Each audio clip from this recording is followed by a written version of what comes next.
네, 화이트보드 왠지 써야 될 것 같죠? 자, 쓰고 시작하겠습니다. 자, 사경회가 뭐냐라고 할 때 저는 CSI라는 말로 설명하기를 좋아해요. 제가 처음 캐나다 갔을 때 그 미드를 보면서 울적했던 마음 많이 달랬었는데, CSI가 뭔지 아시죠? CSI, The Crime Scene Investigation 해서 오늘 한국어 버전으로 과학수사대쯤으로 번역이 되는데, 제가 드리고 싶은 말씀은 그것이 아니고 Close Scripture Investigation. 자, 이렇게 보면은 이제 사경회가 되겠죠. 또 성경을 아주 가깝게 조사하는 집회, 연구하는 모임, 이게 바로 사경회입니다. 여러분 교재에 보시면 맨 앞에 설명하기를 사경회가 처음 시작된 연도를 1903년도라고 되어 있는데, 한국교회에서 학자들 간에 좀 견해가 조금 달라요. 제가 이번에 한번 연구를 했었는데, 지난 4월 4일에 학원보고마협의회 캠퍼스 청년 연구소에서 포럼을 한 적이 있습니다. 제가 조사한 바에 따르면 1903년이 아니고 이미 1882년에 사경회 운동이 시작이 됐습니다. 그러니까 오늘 우리가 알고 있는 집회 형태는 아니었지만 지금처럼 이런 형태의 성경 공부방, 사경반이 처음 만들어진 것이 장로교든 감리교든 1882년쯤으로 거슬러 올라가요. 그러니까 1903년보다는 한 20년 먼저 거슬러 올라간 것으로 이제 알 수가 있게 되겠죠. 모임에서 사경회를 처음 시작하게 된 것은 1991년입니다. 1991년에 윤태호 목사님이 이제 갈라디아서 말씀으로 늘 푸른 교회 사경회 한 것 첫 번째 사경회의 출발이라고 볼 수가 있습니다. 자, 제가 이제 사경회 강의를 하게 된 이유가 있어요. 또 지난번 4월 4일 포럼의 주제가 뭐였냐면 청년과 성경이라는 주제를 가지고 발제를 하게 됐고, 또 1부와 2부가 있었는데 2부 때는 주로 사례 발표를 했습니다. 2부 때는 사례 발표를 하고 1부 때 주제 발표를 했었어요. 주제 발표. 그래서 또 캠청년 소장이었던 김선희 간사님이 가장 먼저 발제를 하고, 제가 두 번째 기조 강연을 제가 했던 거죠. 자, 그런데 하고 많은 강의 중에 성경적 삶을 위한 말씀운동 사경회를 첫 번째 꼭지로 삼아 제가 하게 된 것은 뭐냐면, 이 사경회야말로 죄됨의 시그니처다라는 그런 인식이 있었기 때문에 이제 하게 되었습니다. 자, 그러면 이제 보통 이제 다 지우고 하면 지워지거든요. 제가 마이크 손이 하나밖에 없잖아요. 빨리 지워주셔야 되는데 아직 안 지고 있어서 전주지구 최명환 지우고 있는데, 이분은 전주지구 간사님이십니다. 우리 광주지구 지체가 아닙니다. 자, 뭐 어쩔 수 없다, 사람이 없기 때문에 자 이제 보도록 하죠. 그 학원 보고마 협의회 안에 13개의 단체가 가입이 되어 있습니다. 여러분 잘 아는 뭐 CC라든지 뭐 IBF라든지 그리고 JDM이 가입이 되어 있죠. 13개 단체가 있는데 학생 단체들마다 이제 공통된 분모들이 있어요. 예를 들면 CC는 전도, 육성, 파송, IBF는 전도, 지자도, 선교, JDM은 복음 전파, 제자 훈련, 세계 선교. 똑같죠? 그러니까 결국 CC나 IBF나 JDM은 그 학생 운동하는 관점에서 보면 거의 똑같습니다. 다를 수가 없죠. 왜냐하면 우리가 전도하고 양육하고 선교 보내고 이런 역할을 하는 것이죠. 자, 그러면 이 학복협 안에 함께 동역하는 그 선교단체가 많이 있는데, JDM을 JDM답게 만드는 게 뭐냐라고 들 때 저는 세 가지를 제시합니다. 자, 세 가지를 말하는데, 이제 첫 번째가 뭐냐면 성경적 삶의 추구, 이게 첫 번째고요. 두 번째가 제자 훈련, 그리고 세 번째가 가족 공동체, 이렇게 되어 있습니다. 자, 근데 이렇게 보면 재미가 없어요. 이게 잘 이해가 안 되잖아요. 이거 설명하는 방식이 두 가지가 있는데, 첫 번째는 뭐냐면 이제 집을 짓는 겁니다. 집. 자, 집을 짓게 되면 양대 기둥이 있는데, 한쪽 기둥은 뭐냐면 가족 공동체예요. 이쪽 기둥은 뭐냐면 사역 공동체입니다. 또 모임을 설명할 때 우리가 가족 공동체라는 말을 쓰기도 하고 또 사역 공동체라는 말을 쓰기도 합니다. 자, 지금 이 자리에 우리 최명훈 간사님이 찬양 인도도 하고 이 화이트보드를 지우는 역할도 하고 있단 말이에요. 그럴 책임과 의무가 전혀 없는 간사님이세요. 저분은 풀타임으로 사역하는 간사님이십니다. 자, 그럼에도 먼 곳까지 출장을 와서 자비량으로 본인 돈으로 밥 먹고 본인 돈으로 찬양하고 본인 열정을 가지고 지우고 있단 말이죠. 왜요? 가족이기 때문에 그래요. 그러니까 김대한과하고 아무런 상관없는 친구예요. 아무런 상관이 없지만 가족이니까 일을 하는 겁니다. 또 한편으로 우리는 뭐냐면 사역 공동체죠. 어떤 사역? 제자 훈련하는 사역입니다. 제자 훈련. 그래서 얼마나 제자 훈련을 강조하냐면 이름 자체에 예수 제자 운동이라고 붙일 만큼 우리는 제자 훈련을 강조합니다. 자, 그런데 요 양대 기둥이 있어야 이 지붕을 세울 수 있고 집을 세울 수 있잖아요. 자, 그런데 정작 이 모임의 기반이 되는 것은 뭐냐면 성경이라는 거죠. 이 기초가 윤 목사님이라든지 엄 목사가 아니라는 거죠. 윤 목사님이나 엄 목사가 아니고 성경이 모임을 지탱하는 기반이에요. 자, 그런데 이 성경을 제대로 볼 수 있는 가장 좋은 방법이 뭐냐면 본문 자체를 연구하는 겁니다. 그래서 초반에는 저희가 죄됨의 3대 특질의 첫 번째로 본문 성경 공부 얘기를 했는데 이렇게 하다 보니까 어떻게 됩니까? 마치 하나의 방법론 자체가 죄됨의 특질인 것처럼 오해될 수 있다는 거죠. 하지만 이것은 하나의 방법일 뿐이고 더 중요한 건 뭐냐면 성경도 살아내는 게 더 중요하다라고 하는 것이죠. 그래서 성경적 삶을 위한 말씀 운동이 뭐다? 사경회다. 이렇게 설명할 수도 있고요. 또 하나는 뭐냐면 바퀴를 설명하는 거. 바퀴. 수레바퀴가 있는데 수레바퀴 축이 있어야 굴러가잖아요. 이쪽 바퀴는 가족 공동체, 그리고 이쪽 바퀴는 사역 공동체. 이 축이 뭐냐면 역시 성경이라는 거예요. 그러니까 죄이 되면 철저하게 어디에? 말씀에 기반을 두고 있습니다. 제가 한번 영동에 가서 이제 요한복음 사경회를 한 적이 있습니다. 그런데 그때 주제가 뭐였냐면 에고 에이미예요. 에고 에이미. 이 에고 에이미는 뭐냐면 나는 뭐뭐다라는 거죠. 나는 선한 목자다. 나는 세상의 빛이다. 내가 곧 길이요 진리요 생명이니. 나는 부활이요 생명이니. 뭐 그런 에고 에이미가 있는데 그 에고 에이미 본문은 7개가 있거든요.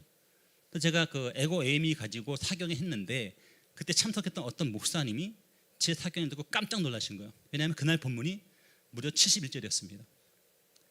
제가 사경을 2시간 했어요. 그러니까 서론만 30분, 그리고 1절부터 11절까지 다 풀었어요. 깜짝 놀라시는 거예요. 그분 생각에는 뭐 8장 12절 한 절 할 줄 안 거예요. 왜냐하면 8장 12절 그 말씀이 나오니까. 근데 저희는 주제별 성경 공부하는 모임이 아니라는 거죠. 그래서 본문 자체가 말하고 본문을 성경을 공부하는 것이 바로 우리 죄됨의 강점이라고 하는 것이죠. 그래서 오늘부터 사도행전 1장부터 28장까지 다 해야 되는데 제가 아무리 탁월하다고 하더라도 28장 공부하는 건 불가능합니다. 불가능하기 때문에 오늘 1장, 내일 8장, 셋째 날 19장, 마지막 날 28장이라고 돼 있지만 27장, 28장 다 할 겁니다.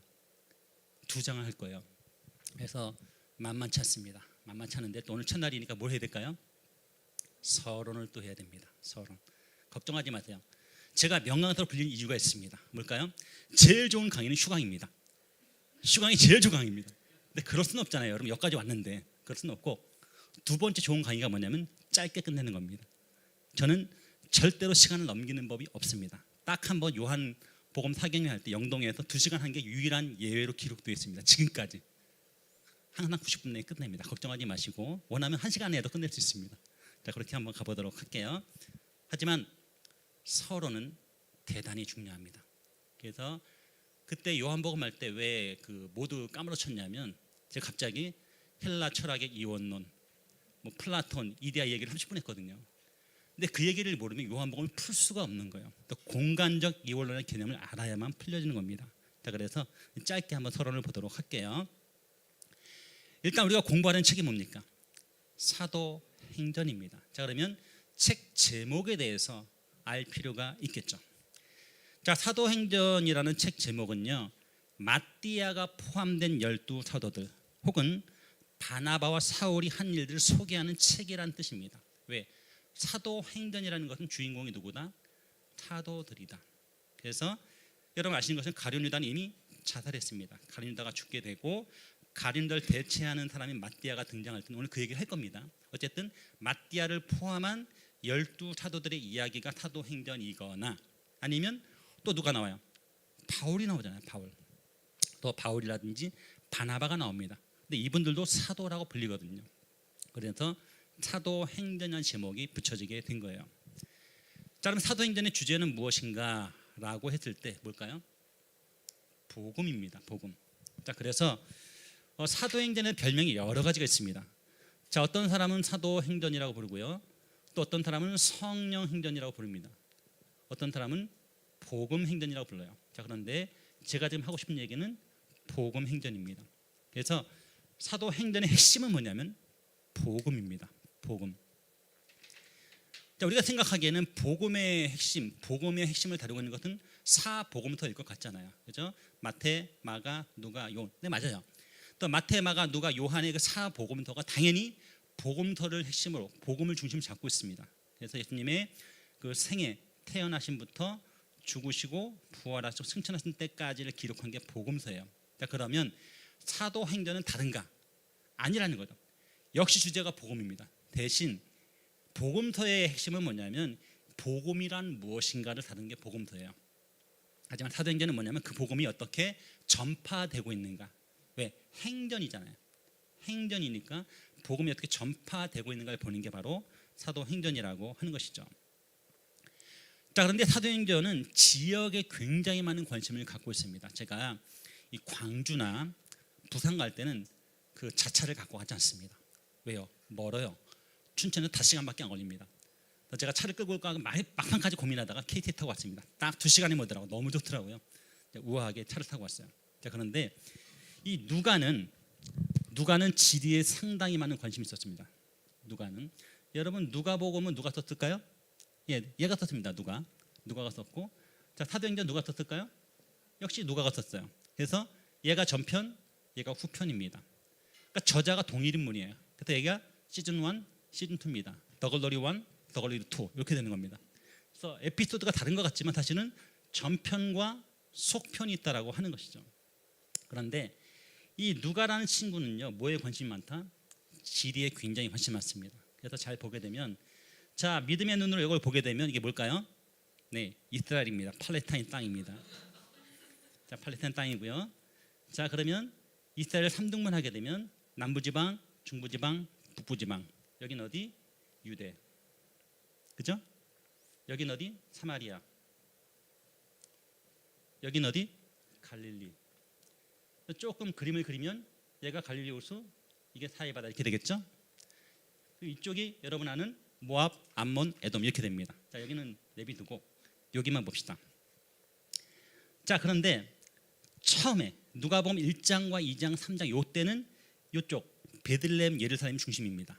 그러다가 곧바로 어디 올라가요? 나사렛, 가버나움으로 갑니다. 그래서 4장부터 쭉 갈릴리가 메인 동네가 돼요. 그리고 9장부터 19장까지는 여행이 나와요. 갈릴리에서 예루살렘 여행이 나오고 19장 이하는 어디? 예루살렘만 나옵니다. 그래서 지명에 굉장히 관심이 많아요. 이게 누가의 스토리입니다. 자, 그럼 사도행전 어떻습니까? 사도행전은 처음에 예루살렘 여기 있죠. 그 다음에 유다, 그리고 사마리아, 그 다음에 땅끝 이렇게 됩니다. 그래서 이렇게 됐던 것이 어떻게 됩니까? 이렇게 퍼져가는 게 사도행전입니다. 그래서 누가는 뭐에 관심이 많다?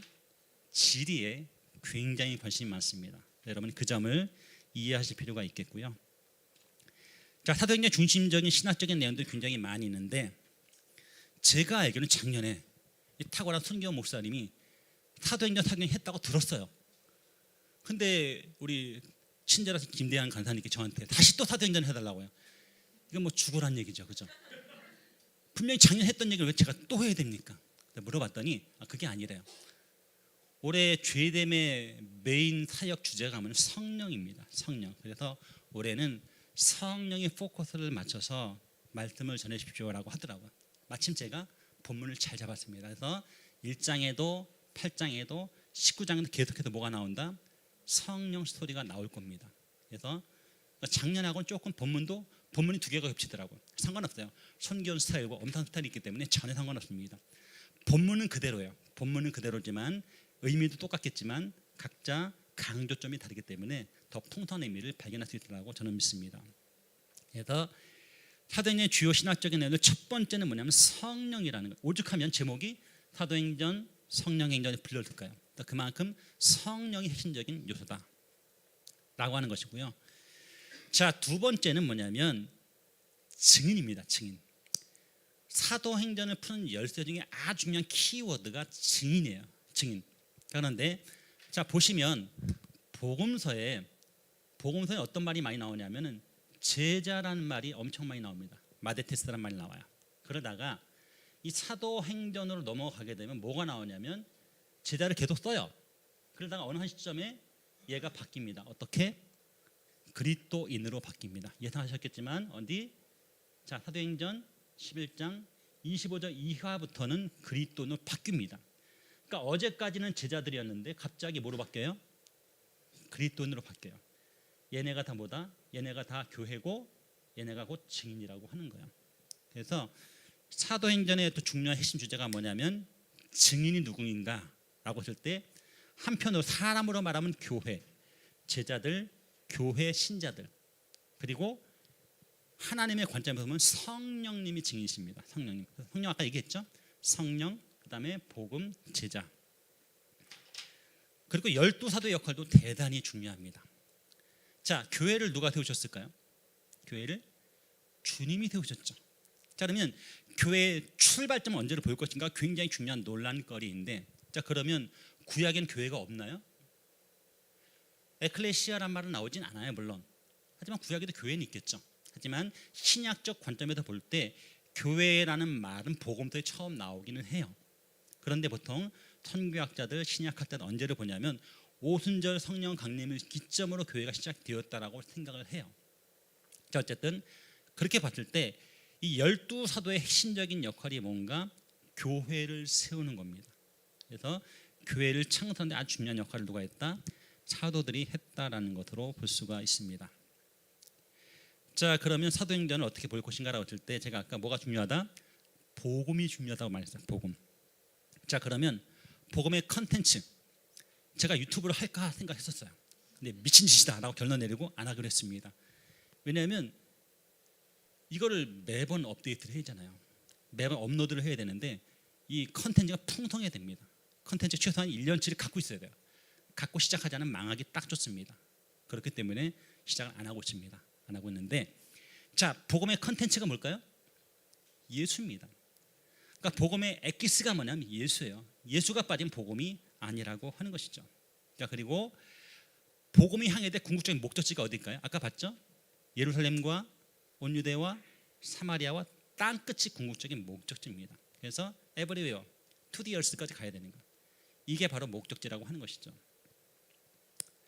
그 다음에 이 역사를 복음을 전할 주체가 누구인가? 아까 말한 증인이라는 거예요. 자, 그런데 그 증인은 사람일 수도 있고 하나님이실 수도 있어요. 사람의 관점에서 보면은 제자들 혹은 그리스도인들, 하나님의 관점에 보면 성령님이 증인이라고 하는 것이죠. 자, 그리고 해석의 열쇠가 된 키 본문이 있습니다. 자, 누가복음의 키 본문은 어디냐면 누가복음 19장 10절입니다. 인자가 온 것은 잃어버린 자를 찾아 구원하기 위해서다라는 말씀이 핵심 구절이에요. 또 누가복음 전체 요절은 누가복음 19장 10절. 자, 그럼 사도행전의 주절은 어딜까요? 1장 8절이죠. 자, 심심한데 한번 외워보겠습니다. 오직 성령이 너에게 임하시면 너희가 권능을 받고 예루살렘과 온 유대와 사마리아와 땅끝까지 이르러 내 증인이 되리라 하시니라. 자, 오늘은 이거 하나만 풀면 다 끝납니다. 자, 수직적인 관계에서 보면 오직 성령이 너에게 임하시면 너희가 뭘 받고? 너희가 권능을 받고 뭐가 되리라? 증인이 되리라. 이것이 수직적인 패러다임이에요. 수직적으로. 수평적인 패러다임은 뭐냐면 예루살렘과 온 유대와 사마리아와 땅끝까지 이렇게 되는 거죠. 이 패러다임이 사도행전 1장 8절에 나오고 요것대로 사도행전이 기록되었습니다. 그래서 예루살렘 스토리가 1장부터 7절, 유대부터 사마리아까지가 어디까지? 8장부터 12장, 땅끝이 13장부터 28장 이렇게 되는 겁니다. 그 패러다임을 기억하시면 되겠어요. 아까도 말했지만, 자, 복음의 내용은 뭐다? 예수. 복음의 주체는 누구다? 증인. 누구? 사람이면 제자들, 하나님이면 성령. 자, 지금 서론을 빨리 가고 있습니다. 자, 그리고 지금 뭐가 나오냐면 파워가 나오잖아요. 파워, 권능. 자, 이 권능에 대한 이제 오해도 있는 것 같아요. 권능. 자, 여러분 능력 받고 싶죠? 이때 쓰인 단어가 듀나미스라는 단어인데 이 파워라고 했을 때 우리 어떤 생각을 많이 하게 되면 이런 거죠. 내가 탁 감소하면 안전벨에 탁 일어나는 거 얼마나 뽀대가 납니까? 멋지잖아요. 근데 그런 일이 잘 안 일어나거든요. 사도행전에서 말하는 뭐는 사도행전에서 말하는 제가 오늘 비염약을 안 먹어갖고 콧물이 줄줄 나오고 있는데, 자, 사도행전에서 말하는 권능은 뭐와 상관이 있냐면 언제나 전도와 상관이 있습니다. 그러니까 사도행전에서 말하는 능력은 뭐냐면 전도와 상관이 있는 것. 왜? 사도행전 핵심보다 증인이 핵심이거든요. 증인. 그래서 우리가 복음을 전할 때 그 열매를 맺을 수 있도록 성령님이 능력을 부어주시는 거예요. 죽은 자를 일으키고 병든 자를 일으키고 그런 개념이 아니라고 하는 것이죠. 이 능력은 언제? 우리가 복음을 전할 때 열매 맺도록 함께 하시는 능력, 이게 바로 그 능력입니다. 자, 그러면 서론을 끝내고 이제 본문으로 가보도록 하겠습니다. 1절부터 3절까지 아까 자매가 잘 읽었는데 함께 읽어보겠습니다. 1절, 2절, 3절을 교독합니다. 데오빌로여, 내가 먼저 쓴 글에는 물을 예수께서 행하시며 가르치기를 시작하신부터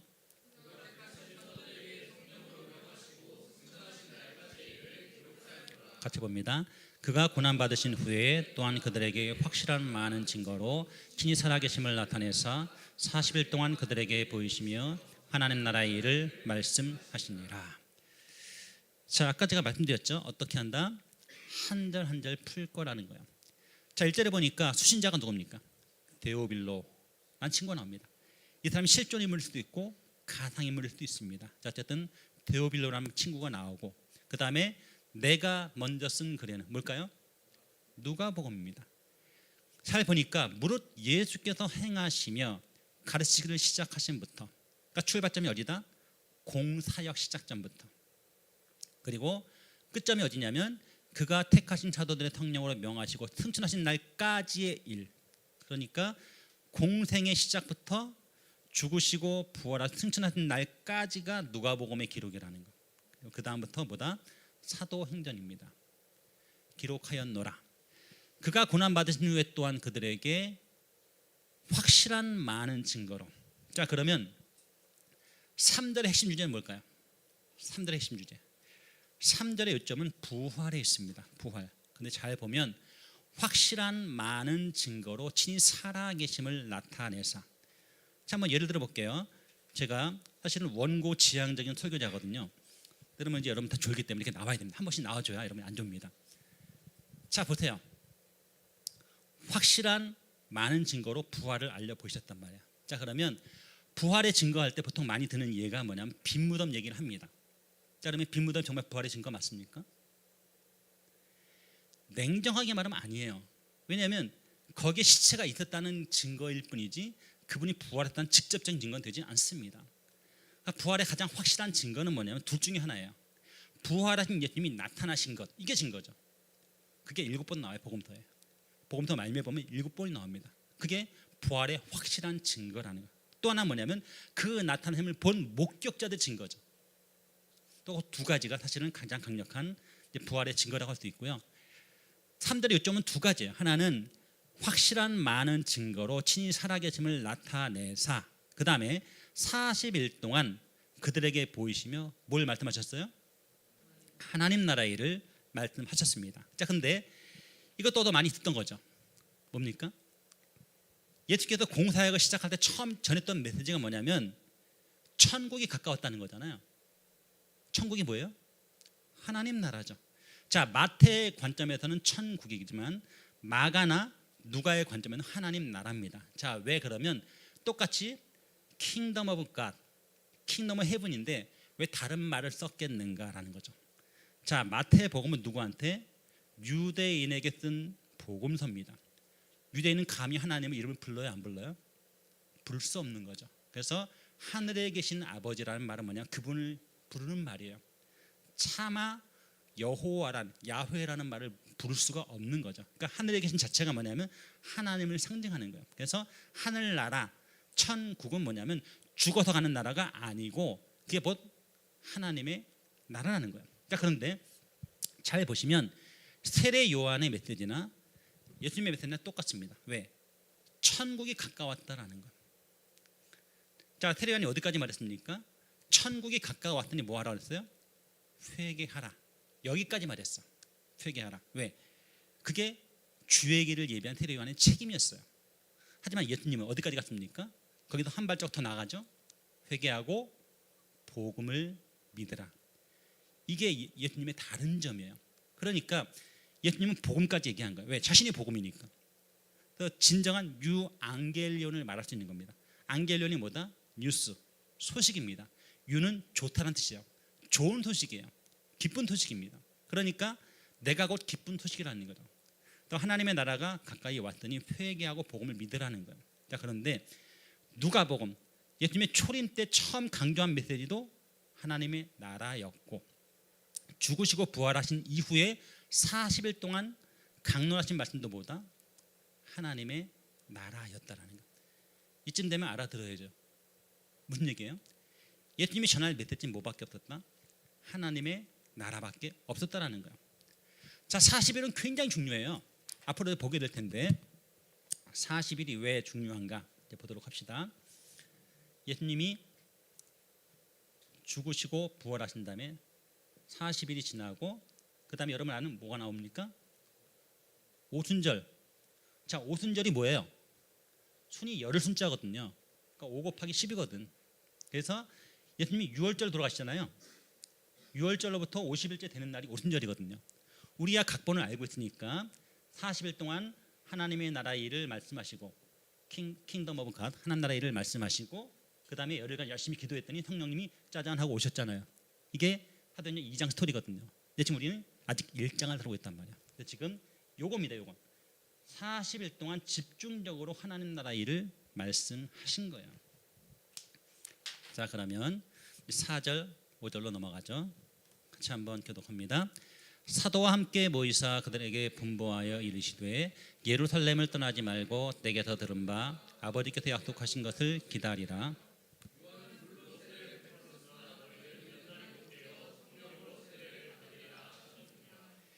자, 잘 보시면 4절에 뭐라고 말씀하십니까?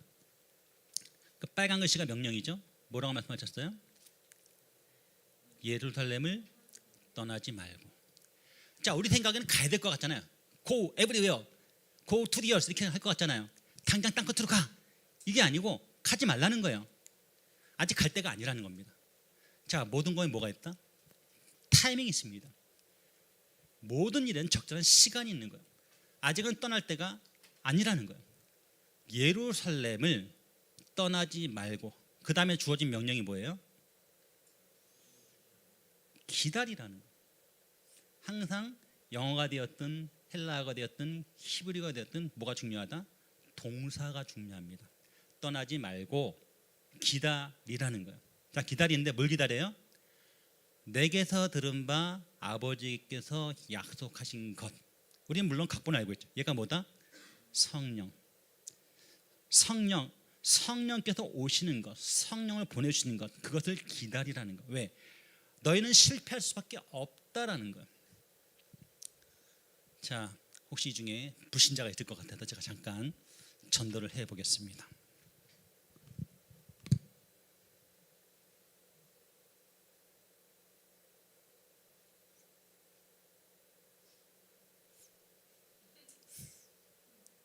네, 생략할게요.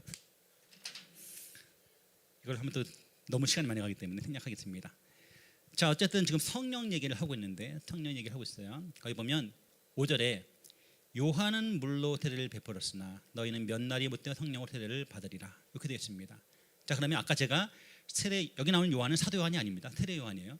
이 세례 요한과 예수님의 메시지 차이점을 말씀드렸죠. 둘 다 하나님의 나라가 가까이 왔다, 이 얘기를 했어요. 근데 세례 요한은 회개하라까지, 예수님은 복음을 믿으라까지 메시지의 차이점이 있었습니다. 메시지 차이점이 있었는데 또 하나 중요한 차이가 있는 것이 요한도 세례를 베풀었고 예수님도 세례를 베풀 것인데 요한은 뭘로 세례를 베풀었다? 물로 세례를 베풀었습니다. 그런데 너희는 몇 날이 못되어 성령으로 세례를 받으리라 라고 말하고 있다고 하는 것이죠. 자, 그러면 요한의 물 세례는 뭐냐라는 거죠. 그것은 어디까지나 의식이고 상징이라고 하는 겁니다. 다시 말하면 그림자예요. 모형입니다. 그러니까 실제는 뭐다? 성령 세례가 실제라는 거죠. 그러니까 성령 세례가 실제고 물 세례는 어디까지나 의식이고 상징이라고 하는 거예요. 예수님은 주의 길을 예비하는 사람이라고 했어요. 그게 뭐다? 성령 세례입니다. 자, 그런데 이 세례라는 말 자체는 밥티조라는 헬라어를 쓰고 있는데 이 밥티조는 뭐냐면 무언가 풍덩 잠근다라는 의미를 갖고 있어요. 그래서 저는 이제 장로교 목사니까 물을 이렇게 약식으로 이렇게 세례를 주거든요. 근데 제가 지난번 부활절 때 저희 교회 유아 세례를 주는데 물을 너무 흠뻑 해갖고 얘가 울었어요. 저는 물을 좀 제대로 주고 싶으니까 물을 톡 했더니 얘가 으아 하고 울었어요. 근데 사실은 제 성에 차지는 않죠. 원래 세례는 얘를 물에 풍덩 빠뜨려야 되거든요. 물에 참수시키는, 물에 완전히 풍덩 잠수시키는, 참수가 아니고 잠수시키는, 그렇게 해야 정상인데 이렇게 물에 들어갔다가 나와야 되는 거거든요. 그래서 세례란 밥티조란 말은 뭐냐면 물에 푹 잠기다라는 의미가 있어요. 그러니까 세례의 이미지는 뭐냐면 찔끔찔끔 뭐 이슬 같은 그런 개념이 아니고 열대 우림에서 내리는 폭포수 같은 그 장대비가 더 어울리는 표현이에요. 그러니까 이 성령 그 세례는 어떤 의미가 있냐면 풍성함이라는 의미가 있는 거예요. 풍성함. 그래서 성령 세례는 성령으로 충만하게 지배를 받는 것들을 의미합니다. 물론 이 성령 세례와 성령 충만은 다릅니다. 또 얘기하면 또 시간이 많이 가기 때문에 일단은 스킵할게요. 왜냐하면 할 얘기 굉장히 많기 때문에 여기까지만 하고, 자 그러면 6절, 7절, 8절을 또 교독하겠습니다. 자, 교독은 제가 읽고 여러분 읽는 겁니다. 같이 읽는 게 아니고 제가 먼저 6절 읽을게요. 그들이 모였을 때에 예수께 여쭈어 이르되 주께서 이스라엘 나라를 회복하심이 이때니까 하니,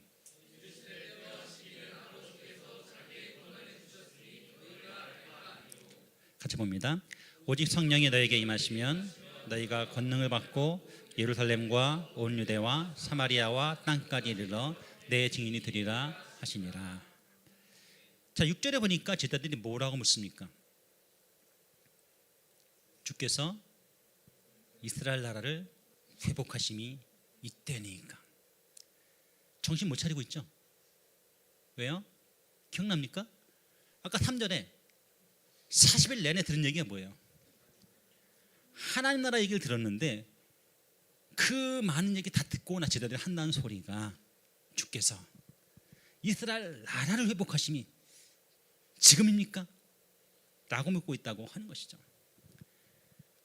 그래서 예수님 뭐라고 말씀하세요? 7절에 보면 때와 시기는 아버지께 자기의 권한에 두셨으니, 앞에 때는 크로노이, 뒤에 시기는 여러분 잘 아는 카이로스입니다. 그래서 크로노스는 일반적인 시간, 카이로스는 특정한 시간이에요. 하지만 평소에는 구별할 필요가 있습니다. 근데 여기서는 구별할 필요가 없어요. 이 크로노이와 카이로스가 거의 동의어로 쓰였습니다. 그래서 때와 시기는 누구한테? 아버지께서 자기의 권한에 주셨다라는 거. 누구 맘? 오야맘. 아버지 마음이라는 거예요. 누구도 모른다. 이만희도 정명석도 모른다. 왜요? 아들도 모르는 것을 어떻게 그 사이비 이단 교주들이 알 수 있겠냐라는 거죠. 주님이 마태복음 24장 3절에 뭐라고 말씀하셨냐면 심지어 그 날과 그 때는 아들도 모른다고 했어요. 예수님도 모르는 거예요. 누구만? 아버지만 아신다는 거죠. 그래서 이스라엘 나라를 회복하는 그때는 주님이 아버지 권한을 주셨다라는 거예요. 그러니까 너희는 뭐하라? 신경 끄라는 거예요. 너희가 알 바가 아니라는 거예요. 우리가 할 일은 뭐다? 8절입니다. 다시 한번 8절 읽어볼까요? 오직 성령이 너에게 임하시면 너희가 권능을 받고 예루살렘과 온 유대와 사마리아와 땅까지 이르러 내 증인 되리라 하시니라. 아멘. 자, 아까 했지만 잠깐 보면 예수님의 제자들은 아직도 세상의 일에 매여 있었습니다. 그래서 예수님은 어떻게 합니까? 그들의 비전을 새롭게 해주고 있습니다. 여러분, 비전이라는 게 굉장히 뽀대나는 말 같지만 이 비전은 기본적으로 뭐와 상관이 있어요? 뷰와 상관이 있습니다. 무언가 보는 것과 관련이 있습니다. 보는 것. 그래서 요즘 제가 편안하게 운전을 하고 있거든요. 와이프가 제가 지금 영상 훔쳐보고 있는데, 제가 이제 왜냐면 제가 다음 주가 제가 그 이스라엘에 가야 돼요. 그래서 제가 없는 주간에 춘천 차를 뭐 서울 와야 되거든요. 근데 서울 가는 것은 겁내해요. 그래서 이제 제가 무려 4주간 그 운전 연수를 시켜주고 있어요. 그래서 아내 혼자 차를 몰고 옆에 앉아가지고 보고 있거든요. 따르면 운전석에 앉아서 앞에 도로를 볼 때 하고 조수석에 앉아서 도로 볼 때는 전혀 뷰가 달라집니다. 왜? 운전석은 딴 거 안 보입니다. 길만 보입니다. 길만 보이고 신호만 보이고 사람만 보입니다. 하지만 조수석은 뭐가 보입니까? 그때부터 풍광이 보이기 시작합니다. 아, 저기 벚꽃이 지네. 뷰가 보이는 거예요. 뷰가. 그래서 오션 뷰가 보이고 마운틴 뷰가 보이는 거예요. 근데 운전통 오로지 로드 뷰입니다. 길밖에 안 보여요. 이렇게 되는 거예요. 비전을 새롭게 해주시는 거예요. 비전. 우리가 뭘 봐야 될지, 우리가 바라볼 때가 이스라엘 나라가 아니라는 거예요. 우리가 바라봐야 될 뷰는 뭐다? 하나님의 나라라고 하는 거다. 우리의 비전을 새롭게 해주고 있다라고 하는 것이죠. 예수님은 때와 기한 대신에 사명을 말씀해 주고 있어요. 그 사명이 뭐다? 증인이 되는 겁니다. 증인. 이 시대에 가장 핫한 목사님 누구십니까? 윤태호 목사님 아니죠. 팀 켈러 목사님이 가장 핫한 목사님이세요. 자, 그런데 이 팀 켈러 목사님의 가장 탁월한 접근 방식은 뭐냐면 변증입니다. 변증. 그래서 이 청년 학생들, 젊은이들과 끊임없이 대화하면서 그들이 궁금해하는 것들을 아주 쉽게 아저씨처럼, 목사님이 아니라 아저씨처럼 설명을 해요. 그러니까 청년들이 좋아하죠. 열광합니다. 하지만 모두가 다 팀 켈러는 아니거든요. 저는 엄상섭이거든요. 우리가 뭘 해야 될까요? 우린 변증을 하면 안 돼요. 우린 뭐 해야 된다? 우린 증거를 해야 됩니다. 왜? 주님 우리를 위트니스로 부르셨어요. 우리를 변호사로 부른 적이 없다고요. 근데 우리는 자꾸 변호를 하려고 해요. 예수님은 변호가 필요 없어요. 예수님은 그 자체로 구세주시고, 그 자체로 주님이시고, 그 자체로 하나님의 아들이십니다. 그분은 변론이 필요 없어요. 우리가 할 일은 뭐다? 증거만 하면 돼요. 주님 우리를 증인으로 부르신 거예요. 자꾸 우리는 변호하려고 해. 변호하지 마세요. 우리 역할은 뭐다? 우리의 사명은 증인이 되는 것입니다. 자, 그러면서 예루살렘 유대 사마리아 땅끝을 바라보라고 말씀하시죠. 자, 우리 9절, 10절, 11절 말씀을 또 교독하겠습니다. 이 말씀을 마치시고 그들이 보는 데 올려져 가시니 그들 구름이 그를 가리어 보이지 않게 하더라.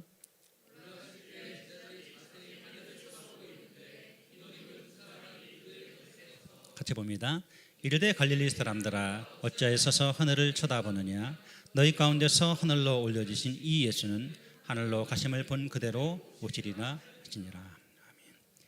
자, 어떤 장면입니까? 승천 장면입니다. 그러니까 이 테이프가 굉장히 빠르게 돌아가고 있는 거예요. 빠르게 돌아가고 있습니다. 아까는 40일이 훅 하고 지나갔고 지금은 짜자자 하면 승천 장면이 나오고 있는 거예요. 그런데 잘 보니까 이 말씀을 마치시고 그들이 보는데, 즉 사도들이 보는 데서 올려져 가시니. 근데 이것이 뭐냐면 헬라 원문에 보면 수동태로 되어 있습니다. 수동태로. 그러니까 예수님 자신이 스스로 공중부양하는 게 아니라는 거예요. 제가 요즘 허리가 문제가 있어서 자세를 교정하고 있는데 제 키가 2cm가 줄었더라고요. 자세가 나빠서 그래요. 그래서 어깨를 딱 펴고 이 머리를 끌어올린 심정을 하면은 키가 2cm 늘어납니다. 어떤 건지 아시죠? 이렇게 어깨를 늘어뜨리고 이 허리만 고추 펴도 2cm가 커져요. 이게 올려져 가심이에요. 이해가 되십니까? 그걸 누가? 하나님이 올려져 가십니다. 다시 말해 예수님 스스로 공중부양하는 게 아니고 누군가 외부의 힘에 의해서 그가 올려져 가셨다라는 것. 이게 승천에 사용된 헬라 원문이라고 하는 것이죠.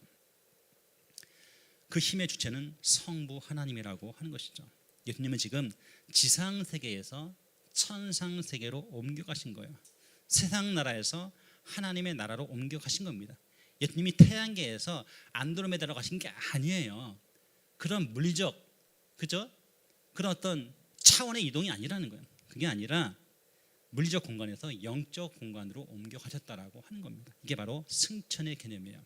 자, 그러면서 천사가 책망하죠. 뭐라고 책망합니까? 너희가 어찌하여 하늘을 쳐다보느냐. 너희 가운데서 하늘로 올려지신 이 예수는 하늘로 가심을 본 그대로 오시리라. 지금 보면 지금 현재 일어나고 있는 일은 뭐냐면 예수님이 승천하고 계신 거예요. 근데 앞으로 어떻게 된다? 올려가심을 본 그대로 오신다라고 말씀하시는 거죠. 자, 승천은 언제? 지금. 자, 재림은 언제? 투마로. 물론 투마로 아니겠죠? 훨씬 더 이후겠죠. 그러니까 지금은 예수님이 승천하고 계시지만 이제 먼 미래, 먼 장래에 예수님이 오실 터인데 어떻게?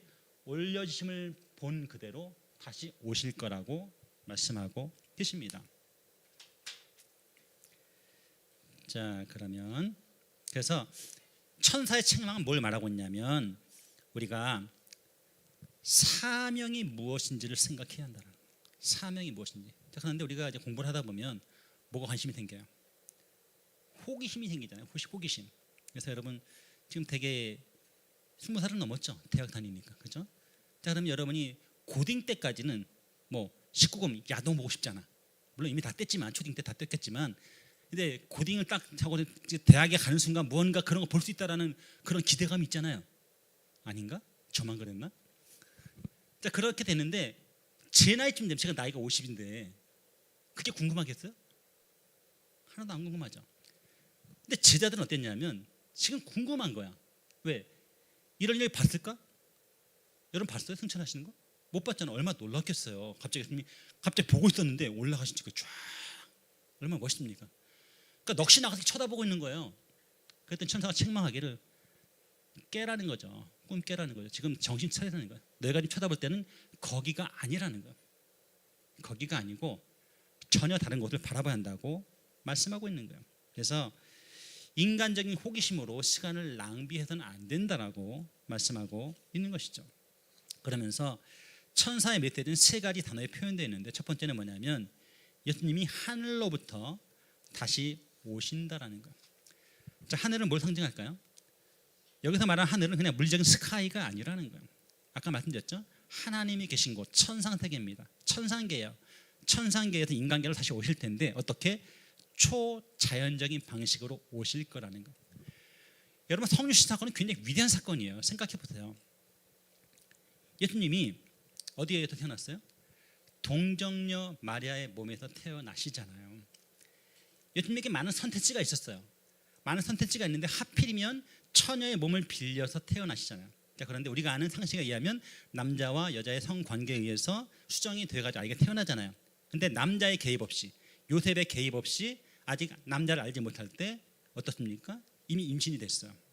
동정녀 임신이 된 거죠. 그래서 수태 임신 자체는 초자연적인 방식으로 하지만 그 아이가 10달 동안 예수님의 그 엄마 뱃속에서 10달 동안 자랐잖아요. 그러니까 하나님의 아들께서 마리아의 자궁 속에서 10달 있었던 거예요. 우리 그런 생각 안 해요. 그냥 점프를 해버립니다. 진도 너무 빨리 나가. 근데 그분이 거쳤던 과정은 아무 생각 안 해요. 그래서 임신 자체는 초자연적이지만 이 자라나는 과정은 자연적인 과정을 거친 거예요. 그런데 승천하실 때 어떻습니까? 자연적인 것 같지만 어떻습니까? 이건 초자연적인 역사잖아. 왜? 우리는 아무도 공중부에 해본 적도 없고 올라가 본 적이 없잖아. 그래서 승천이 초자연적인 것처럼 재림도 초자연적으로 오실 거라는 거예요. 뿐만 아니라 구름을 타고 뭘까요? 공개적인 거예요. 예수님이 손오공이라는 뜻은 아닙니다. 이 구름을 타고의 핵심은 구름 자체가 아니야. 그분이 만인이 볼 수 있도록 공개적으로 오신다라고 하는 것이죠. 그리고 세 번째, 사람들이 볼 수 있게 범세계적인 사건이 될 거라는 거. 다시 말하면 이스라엘 백성들만 보는 게 아니라 저쪽 남극에서도 저쪽 북극에서도 저쪽 아프리카에서도 저쪽 미국에서도 다 볼 수 있게 오실 거라고 하는 것이죠. 자, 우리 12절에서 14절까지 말씀을 또 교독하겠습니다. 제자들이 감람원이라는 산으로부터 예루살렘에 돌아오니 이 산은 예루살렘에 가까워 안식하기 알맞은 길이라.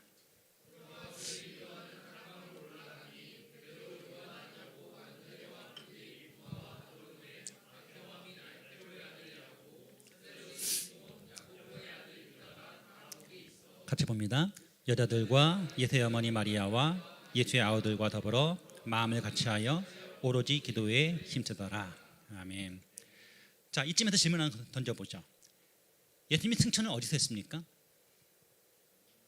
네, 아무도 몰라요. 아무도 모르고 거기 보면 감람원이라 하는 산으로부터 아마도 추정컨대 올리브산 감람산에서 승천했겠죠. 자, 그런데 누가복음의 기록에는 베단이라는 마을이 나오거든요. 그럼 베다니가 맞아요? 감람산이 맞아요? 같은 저자가 누가 썼는데 그러니까 이게 헷갈리는 거예요. 그래서 정확한 포인트, 그러니까 승천 포인트는 우리가 잘 몰라요. 어쨌든 베다니와 가깝고 감람산과 가까운 그 어둠의쯤으로 생각됩니다. 자, 어쨌든 예수님이 제자들이 승천하신 다음에 감람산으로부터 예루살렘에 돌아왔어요. 그 거리가 꽤 가까웠다라는 거죠. 자, 안식일에 가기 알맞은 길 얼마일까요? 2km가 채 안 됩니다. 900규빗. 2km가 안 되는. 유대인들은 법을 엄격하게 규정해놨어요. 꽤 가까운 거리였어요. 그리고 그들이 유하는 다락방 어딜까요? 우리 보통 사람들은 마가의 다락방으로 알고 있는데 엄밀하게 말하면 요한 마가의 어머니 마리아의 집입니다. 그래서 요한 마가의 어머니였던 마리아의 집의 다락방이 아니겠는가라고 추정하지만 역시 추정일 뿐이지 확실하지는 않습니다. 어쨌든 그 다락방에 올라갔더니 거기 누가 있었어요? 예상했던 대로 사도들이 있었습니다. 자, 그런데 순서로 보면 재밌습니다. 베드로 다음에 누가 나왔어요? 요한이 나옵니다. 순서를 잘 보면 거기에 누군가 빠져있죠? 누가 빠졌을까요? 가룟 유다가 빠졌습니다. 가룟 유다. 그래서 이 사도행전에 나오는 12제자 리스트하고 복음서에 나오는 12제자 리스트가 달라요. 그래서 그 복음서에 나오는 12제자 리스트는 뭐냐면 사도학교 입학순이고 여기서는 졸업생 명단입니다. 졸업생 명단에 누가 빠졌다? 졸업정원제에 의해서 가룟 유다가 탈락했습니다. 그래서 오디션 떨어진 거죠. 탈락해서 가룟 유다가 자살합니다. 가룟 유다 나오지 않은 게 가장 중요한 차이점이고, 두 번째 차이점은 요한이 먼저 나와요. 보통 순서상 누가 먼저 나옵니까? 베드로, 야고보, 요한이 나옵니다. 근데 요한이 앞서 나왔어요. 왜 나왔을까? 야고보가 일찍 순교합니다. 그래서 그것에 대한 복선일 수 있어요. 어쨌든 이 리스트의 가장 중요한 점은 가룟 유다가 없다라는 점, 그리고 유다가 앞에 나왔다니 요한이 앞에 나왔다는 점. 14절에 보면 또 누가 나옵니까? 여자들이 나옵니다. 누군지 잘 모르지만 꽤 가까웠던 예수님의 여제자들을 의미할 거예요. 그리고 나서 예수의 어머니 마리아와 그 다음에 예수의 아우들과 더불어 여기에 누가 있을까? 당연히 야고보가 있습니다.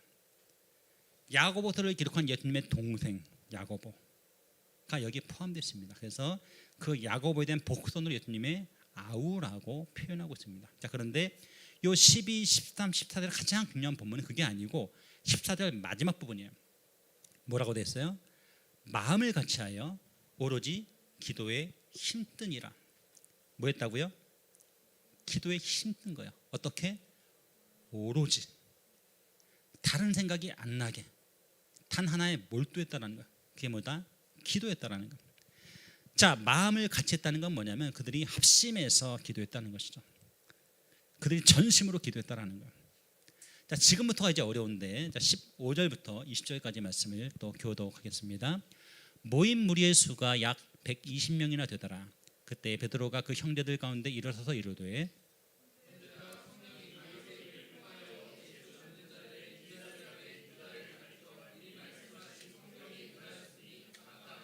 이 사람은 본래 우리 수 가운데 참여하여 이 직무의 한 부분을 맡았던 자라.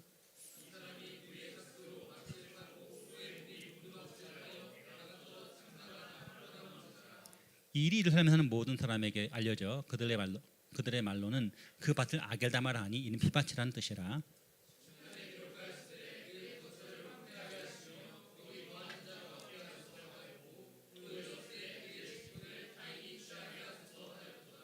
자, 오늘 본문이 몇 절입니까? 총 26절입니다.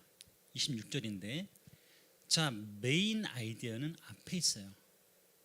근데 꽤 긴 본문을 마띠아를 선출하는데 할애하고 있죠.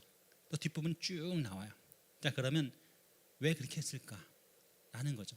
자, 그러면 우리가 생각해 봐야 돼요. 우린 각본을 미리 알고 있습니다. 가룟 유다를 대체할 사람이 누구다? 마띠아라고 알고 있어요. 여러분, 이 외에 오늘 본문 외에 마띠아를 만난 적 있습니까? 다시는 나오지 않습니다. 마띠아는 여기만 나와. 그 마띠아 역할은 뭘까? 어디까지나 결혼 충원, 보궐선거의 핵심, 보궐선거 당선자 마띠아, 그 얘기하려고 이렇게 긴 본문을 적어놓은 거예요. 자, 그러면 여기서 진짜 주인공은 마띠아가 아니라 가룟 유다입니다. 가룟 유다를 대체할 사람이 필요했다라고 하는 것이죠. 자, 120명쯤 되는 무리가 모여 있을 때 대표격인 베드로가 일어나서 말합니다. 자, 그러면서 가룟 유다가 예수님을 배반한 얘기를 거론합니다. 말씀드렸죠? 마띠아가 메인 액터가 아니라 진짜 액터는 누구냐면 더글로리의 박연진이죠. 멋지다 박연진. 이 박연진이 누구냐면 바로 가룟 유다라고 하는 거예요. 그러면서 예수님을 배반한 것은 누구냐면 가룟 유다가 배반했잖아요. 근데 이 사건을 설명하면서 베드로의 요점이 뭐냐면 이거 철저하게 하나님의 말씀을 따라 이루어졌다라는 거예요. 이게 핵심이에요. 제가 그냥 건너뛰었는데 이 사도행전의 중요한 포인트 중에 하나가 뭐냐면 구약 성경이 신약에 성취된 것을 많이 강조하고 있다라는 거예요. 이제 그 중에 하나가 바로 오늘 본문이에요. 오늘 본문 보게 되면 가룟 유다가 예수님을 배반한 것, 이것이 그냥 일어난 것이 아니라 하나님의 말씀을 따라 이루어졌다는 사실을 반복해서 강조하고 있습니다. 자, 베드로가 누굽니까? 수석 대변인이에요. 수석 대변인, 청와대 수석 대변인입니다. 자, 그러니까 12사도를 대표해서 지금 메시지를 전하고 있는 거예요. 자, 그런데 그는 한국 대표의 권위를 주장하지 않습니다. 그러니까 사도적 권위를 한마디도 말하지 않아요. 그리고 3년간 자기가 겪었던 모든 경험도 말하지 않습니다. 그러니까 사도적 권위에 어떤 포지셔널 파워 얘기도 하지 않고 있고 자신의 3년간 사역 경험도 말하지 않고 있습니다. 딱 하나 말하는데 뭐냐면 구약 성경이 성취되었다, 이 얘기만 강조합니다. 여러분, 선지자의 고정 레퍼토리가 있습니다. 선지자가 항상 주의 말씀 시작할 때 이렇게 말합니다. 여호와께서 이렇게 말씀하셨습니다. 이렇게 시작해요. 여호와께서 이렇게 말씀하셨습니다. 제가 주일 예배 인도할 때 항상 성경 목록 직전 하는 말입니다. 멘트 이렇게 말해요. 오늘도 주께서 말씀하십니다. 이렇게 시작해요. 그러니까 제가 지금부터 하려는 말은 엄상선 목사의 말이 아니고 하나님께서 말씀하십니다. 저는 대신 전하는 대언자, 메신저에 불과하다라는 거예요. 자, 그러면 선지자가 되었든 지금 사도가 되었든 오늘날 간사가 되었든 목사가 되었든 이 모든 사람들의 공통점 뭐냐면 대언자라고 하는 거예요. 자, 그러면 메시지가 중요합니까? 아니면 메신저가 중요합니까? 메시지가 중요하죠. 왜? 주께서 말씀하십니다. 여호와께서 이렇게 말씀하십니다. 그래서 베드로는 자신의 사도적 권위 한마디도 말하잖아요. 자신의 사역 경험 한마디도 말하지 않습니다. 제가 주의된 간다 30년 차입니다. 이런 얘기 한마디도 하지 않는 거예요. 제가 한국 대표입니다. 이런 말 한마디도 안 하는 거예요. 뭐만? 말씀만 전하는 거예요. 그래서 사경이 다 끝나고 나면 저는 사라지고 뭐만 남아야 돼요? 사도행전 말씀만 남는 게 맞다라는 거예요. 이게 바로 청교도 신학자들과 한국 신학자들의 차이점입니다. 여러분 한번 심심하면 청교도 서적 한번 읽어보세요. 청교도 서적 굉장히 어렵습니다. 뭐 존 오웬이라든지 뭐 요나단 에드워즈라든지 이런 책 한번 읽어보세요. 굉장히 두꺼워요. 어렵습니다. 자, 어려운데 그 책들 읽으면 벌벌 떨립니다. 무섭게 지옥과 심판에 대해서 선포합니다. 하나님의 말씀에 액면 그대로 전해요. 메시지 6시간씩 전합니다. 뭐 짧은 게 90분 뭐 이 정도예요. 그걸 다 들어요. 자, 그런데 이 청교도들의 글이나 책을 보게 돼 말씀을 듣게 되면 뭐가 남냐면 하나님의 말씀이 남아요. 그런데 이상하게 한국 신학자들의 책을 보게 되면 그 사람 신학자 이름이 남습니다. 이해가 가세요? 누가 중요하다고요? 메신저가 중요한 게 아니라 메시지가 중요한 거예요. 베드로는 지금 구약 성경이 이렇게 성취되었습니다, 이 얘기를 하고 있는 거예요. 가룟 유다가 나쁜 놈이긴 하지만 그가 예수님을 배반한 것은 구약 성경이 예언된 대로 성취가 된 것입니다라고 지금 말하고 있다라고 하는 것이죠. 거기 보면 이렇게 되어 있어요. 미리 말씀하신 성경이 이루어져야만 했다라고 말하고 있는 것이죠. 그러면서 성령이 다윗을 통하여 이렇게 말합니다.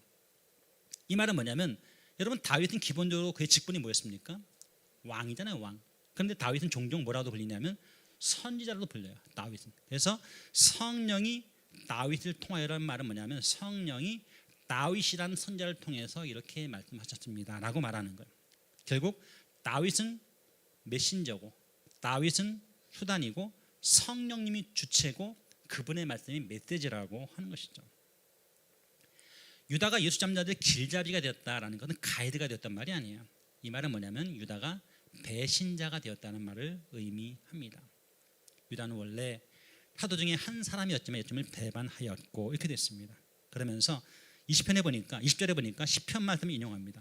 시편 69편과 109편을 인용하는데 시편 69편은 뭐냐면 앞으로 유다가 받게 될 심판과 저주, 그리고 109편 말씀은 뭐냐면 유다의 직분을 다른 사람이 맡게 될, 그 다른 사람이 누구다?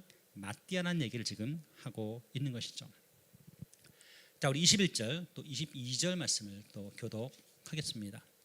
이러함으로 요한의 세례로부터 우리 가운데서 올려져 가신 날까지 주 예수께서 우리 가운데 출입하실 때에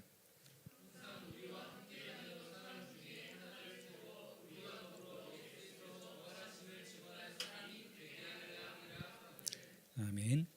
자, 거기 보면 뭐가 나오냐면 사도의 조건이 나옵니다. 사도. 여기 나오는 선지자, 사도, 간사, 그리고 목사는 빼고 선교사. 이 사중 직분에 공통점이 있습니다. 선지자, 사도, 간사, 선교사. 모두 어떤 의미를 갖고 있냐면 보냄을 받은 자라는 뜻을 갖고 있습니다. 목사는 목양하는 자, 돌보는 자, 목자 이미지가 더 강해요. 하지만 이 네 가지 직분의 공통점은 다 뭐냐면 무언가 보냄을 받은 자라는 뜻이에요. 자, 그런데 자, 보냄을 받은 증인 역할을 하려면 최소한 사도의 조건이 뭐다? 어때요? 사도들과 항상 함께 다니던 사람이어야 한다라는 거죠. 그러니까 예수님 측근에서 사도들과 늘 같은 3년 동안 같이 보냈던 사람들이야말로 소위 말하는 가룟 유다를 대신해서 사도의 직을 받을 수 있는 자격이 주어진다라고 말하는 것이죠. 그러면서 기한을 설정하기를 요한의 세례로부터 우리 가운데서 올려져 가신 날까지. 이 말은 뭐냐면 세례 요한이 그의 공사역을 시작할 때로부터 예수님이 승천하신 날까지 쭉 함께했던 사람들 중에 사도를 뽑아야 한다라고 하는 것이죠. 자, 우리 23절에서 26절까지 말씀을 또 교독하겠습니다. 그들이 두 사람을 내세우니 하나는 바사바라고도 하고 별명은 유스도라고도 하는 요셉이요 하나는 마띠아라.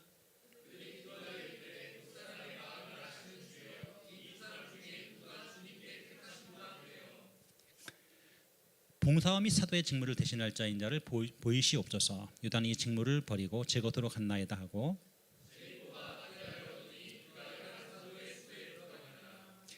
자, 그래서 이제 아까 말했던 사도와 쭉 함께했던 사람도 후보가 있었을 거 아니에요. 후보가 있었는데 그 중에서 많고 많은 사람 중에 복수 후보로 2명을 추천합니다. 첫 사람은 누구? 요셉. 두 번째는 마띠아. 근데 잘 보면은 이 요셉의 별명이 두 가지가 나와요. 하나는 바사바라고도 하는 요셉이었는데 별명은 유스도였고, 그러면서 사실 요셉의 별명이 두 개인 거죠. 바사바라고도 불리기도 하고 유스도라고 불리기도 하는 거예요. 근데 정작 누가 됩니까? 마띠아가 되죠. 또 오늘 우리 그 김대한 강사는 저를 잘 소개해 줬어요. 저는 오늘 아주 불편한 소개를 안 받으면 좋은데 되게 어디 가면 굉장히 많은 뭐 수식을 붙입니다. 뭐 어느 대학을 나오셨고 뭐 쭉 소개를 해요. 굉장히 불편해 마음이. 왜냐 그냥 엄탄덕 간사님이십니다 하면 충분한 거 아니에요? 그냥 간사 한마디면 충분히 되는 거예요. 근데 하도 사기를 치고 잘못된 목자들이 많다 보니까 그 앞에 이 사람 제대로 학교를 나왔고, 왜냐면 가짜 학위 받는 많잖아요. 그러니까 제대로 학교를 나왔고 검증 있는 사람이다 설명하게 쭉 이력을 소개하는 거예요. 보니까 어때요? 마띠아는 이름 석자만 나와. 근데 떨어진 요셉은 바사바, 유스도 이름이 3개나 나와. 소용없습니다. 간결한 사람이 붙는 거예요. 그렇죠? 그러니까 프로필이 중요한 게 아니에요. 어쨌든 하나님이 누구를 마띠아를 세우셨다라고 하는 것이죠. 자, 그런데 비록 추첨, 제비 뽑기를 한다 하더라도 어때요? 적법한 자격 기준은 반드시 필요하다고 하는 것이죠. 아까 말했던 3년간 예수님의 공사역 기간을 다 목격하고 같이 있던 사람들 중에서 사도가 되는 겁니다. 그래서 자격 기준, 엄격한 심사 필요합니다. 그 다음에 뭐랍니까? 24절, 25절에 보니까 기도했어요. 기도는 대단히 중요합니다. 그러면서 이 두 사람 중에서 주께서 택하신 사람이 누구인지 알려달라고 말씀하고 있는 것이죠. 자, 제비뽑기는 고대 사회에서 이스라엘 백성들이 어떤 중요한 일을 결정할 때 활용하던 중요한 방법이었어요. 잠언 16장 33절에 보면 이런 말씀이 나옵니다. 제비는 사람이 뽑지만 모든 일을 작정하기는 여호와께 달려있다고 하는 것이죠. 그리고 나서 12다 세웁니다. 아까도 말씀드렸지만 마띠아는 여기서 한번 이름 나오고 영원히 사라집니다. 그러니까 이름 한번 딱 알리고 끝. 영원히 퇴장. 그러니까 이 사람이 과연 주연인가 조연인가 엑스트라인가 궁금해지는 거죠. 무대에 딱 한번 등장했다가 바로 사라집니다. 바로 사라져요. 그러니까 사실은 어떻습니까? 15절부터 26절가 진짜 많이 나온 사람 누구냐면 정작 가룟유다가 더 많이 나와. 얘 이름이 많이 나오고 얘 그냥 이름 한번 나왔다 사라집니다. 이렇게 되는 거예요.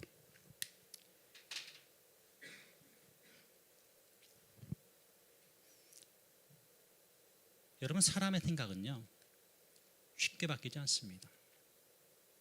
생각해 보세요. 제자리 3년 내내 무슨 얘기 들었다?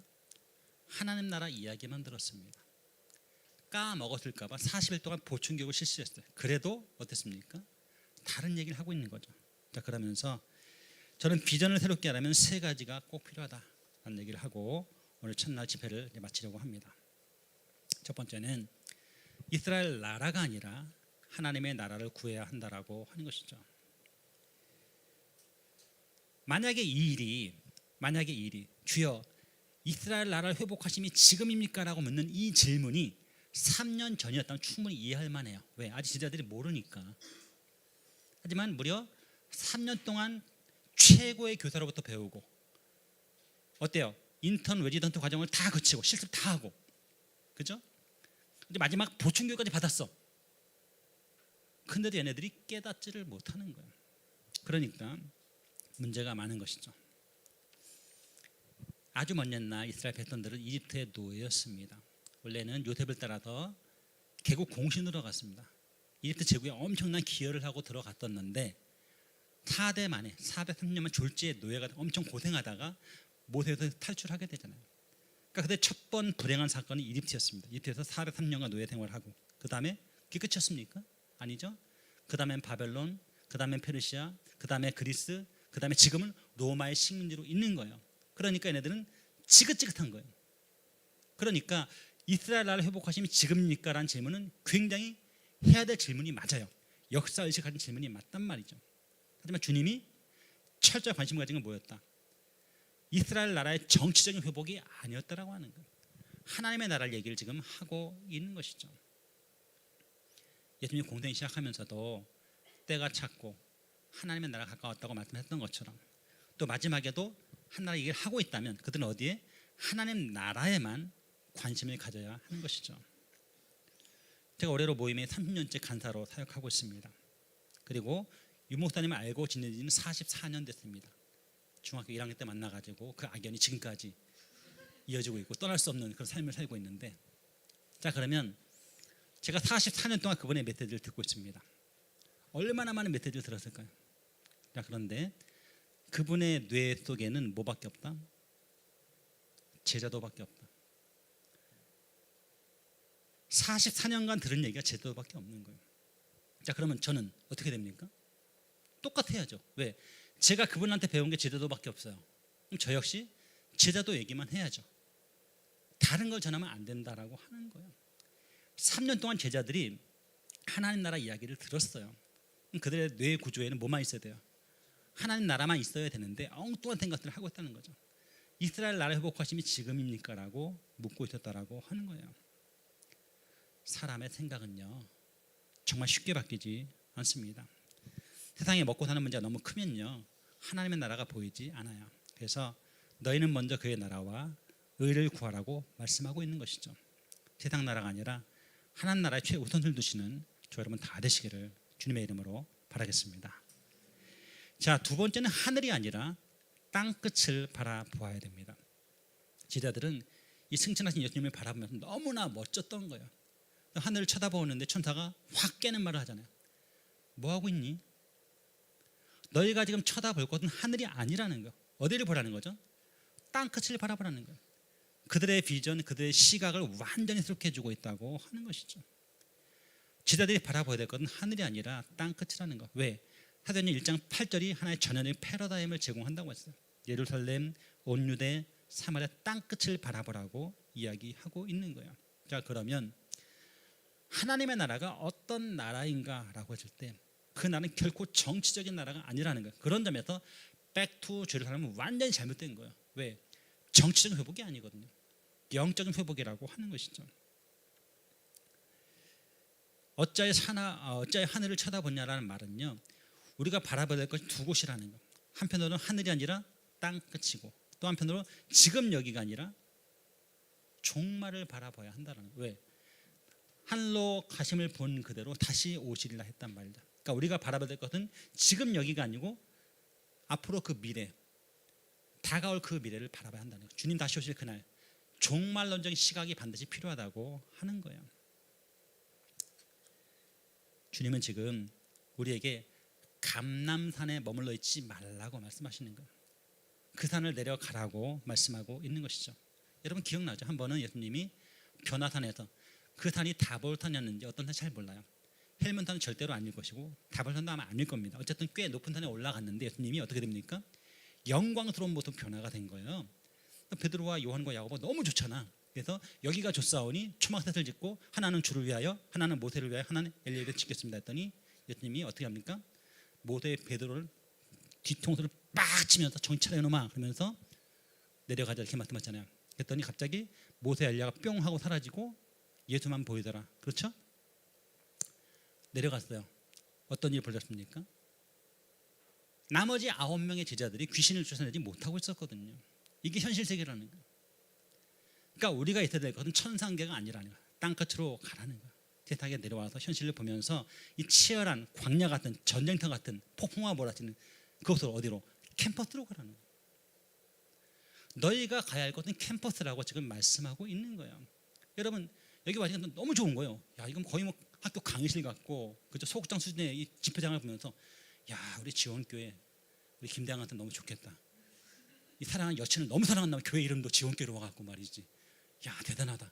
뭐 이런 마음들 갖는 거예요. 자 근데 좋잖아요. 여기 있으면 되겠습니까? 안 되죠. 어디 가야 돼요? 조선대로 가야지. 전남대로 가야지. 그렇지 않습니까? 우리가 있을 곳은 여기가 아니라는 거예요.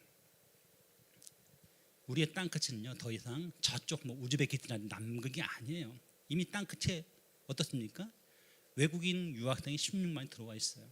이 땅에 550만의 외국인이 살고 있습니다. 이미 우리는 굳이 비행기 안 타도 수많은 외국인들을 만날 수가 있다고 하는 것이죠. 치열한 싸움이 이 세상에서 땅끝까지 끝날까지 복음을 전하시는 저 여러분 다 되시기를 바라겠습니다. 자 마지막 세 번째는 단지 기다리지 말고 또한 기도해야 한다고 하는 거예요. 자 하나 중요한 얘기만 하겠습니다. 아까 제가 점프했는데 많은 분들이 여기서 오해하고 있는 게 있습니다. 자 120명의 사람들이 마가의 다락방에 모여서 뜨겁게 기도했더니 성령님이 오셨습니까? 라고 여러분 알고 있잖아요. 왠지 분위기가 쎄하죠? 아닌 것 같죠? 네 아닌 게 맞아요. 자 잠깐 넘어가서 2장 봅시다. 2장. 자 2장 1절만 보겠습니다. 2장 1절 같이 봅니다.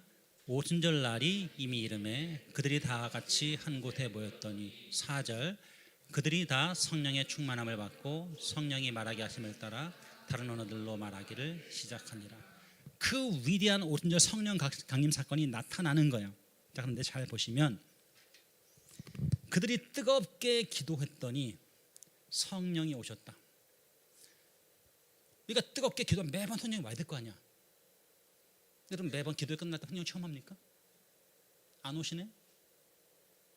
우리의 기도는 뭔가? 응답이 안 되네? 그렇지 않습니까? 왜 기도해? 이런 화망이 느껴지지 않습니까? 저만 그런가? 뭐 맨날 성령 받는 것처럼 이렇게 저를 우습게 보고 있는 표정들이 보이는데 자 보세요. 아까 제가 이 표가 굉장히 중요하잖아요. 예수님이 6월절에 십자가에 달리셨어요. 그리고 예수님이 40일 동안 부활하신 다음에 40일 동안 하나님 나라의 일을 말씀하셨잖아요. 그리고 우리가 아는 각본대로 오순절에 성령이 강림하셨단 말이에요. 이 기간이 얼마? 계산되죠? 열흘. 우리야 각본을 알고 있으니까 열흘만 열심히 기도하면 되겠죠. 얘네들은 몰랐거든. 이 120년 그날이 열흘이 될지 10년이 될지 10개월이 될지 몰랐단 말이에요. 그런데도 기약 없이 그냥 멍 때리고 기다린 게 아니라 어떻게 했어요? 기도하면서 기다렸다는 것이 중요해요. 자, 그분이 할 일은 뭐다? 성령을 보내시는 것. 우리가 할 일은 뭐다? 기도하는 것. 역할이 달라요. 우리가 할 일은 기도하는 것이고 성령을 보내는 것, 그분이 하실 일이에요. 그분이 오게끔 만들 수는 없어. 하지만 우리가 최선을 다할 수는 있죠. 성경은요 언제나 하나님의 주권을 강조합니다. 때가 참에 하나님이 그 아들을 보내신 것처럼 때가 참에 하나님 성령님을 보내신 거예요. 그런데 우리가 멍 때리지 않고 그분이 약속한 성령을 보내시기까지 기도했다는 게 중요하다는 거예요. 이게 바로 우리가 기도해야 될 이유입니다. 잠시 후에 김대영 간사가 뜨겁게 여러분을 기도의 자리로 아마 안내할 거예요. 이제 말씀을 맺도록 하겠습니다. 우리에게 가장 필요한 건 뭐냐면 일단 의식의 전환, 비전을 새롭게 하는 것이 필요합니다. 여러분 지금 무엇 때문에 고민하고 있습니까? 그저 취업이 인생의 전부가 되고 있습니까? 그저 승진, 좋은 학교, 좋은 자매, 좋은 형제, 멋진 아파트, 이게 여러분의 전부입니까? 아니면 정말 잃어버린 한 영혼, 그 한 영혼을 변화시키기까지. 제가 한국 대표지만 지금도 불신자하고 짝모임하고 있습니다. 매일 줌으로 만나요. 매주. 그 한 영혼을 얻겠다고 매주 줌으로 만나요. 아직까지 안 믿어. 세상적으로 사과를 끝냈는데 아직까지 안 믿고 있어요. 제 마음에 얼마나 피가 끓겠어요. 우리에게 필요한 것은 수만 명이 아니에요. 한 영혼이 깨어지고 변화되고, 이게 가장 중요하다고 하는 거예요. 여러분의 비전이 한 영혼, 하나님의 나라에 있기를 주님의 이름으로 바라겠습니다. 같이 한번 기도하시죠.